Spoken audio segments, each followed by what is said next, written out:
सम्राट अशोक महान मौर्य वंश के सबसे प्रसिद्ध शासक थे। उनका जन्म लगभग 304 ईसा पूर्व हुआ और वे सम्राट बिंदुसार के पुत्र थे। बचपन से ही अशोक में नेतृत्व, युद्ध कौशल और निर्णय लेने की अद्भुत क्षमता थी। उन्होंने अपने भाइयों को हराकर लगभग 259 ईसा पूर्व में मौर्य साम्राज्य का सिंहासन संभाला। अशोक एक शक्तिशाली और विस्तारवादी शासक बने। उन्होंने कई राज्यों को जीता और मौर्य साम्राज्य को अफगानिस्तान से बंगाल और दक्षिण भारत तक फैला दिया। लेकिन उनके जीवन में सबसे बड़ा मोड़ कलिंग युद्ध के बाद आया। सम्राट अशोक महान मौर्य वंश के सबसे प्रसिद्ध शासक थे। उनका जन्म लगभग 304 ईसा पूर्व हुआ और वे सम्राट बिंदुसार के पुत्र थे। बचपन से ही अशोक में नेतृत्व, युद्ध कौशल और निर्णय लेने की अद्भुत क्षमता थी।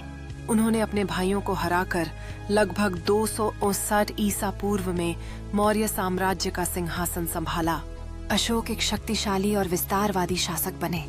उन्होंने कई राज्यों को जीता और मौर्य साम्राज्य को अफगानिस्तान से बंगाल और दक्षिण भारत तक फैला दिया। लेकिन उनके जीवन में सबसे बड़ा मोड़ कलिंग युद्ध के बाद आया।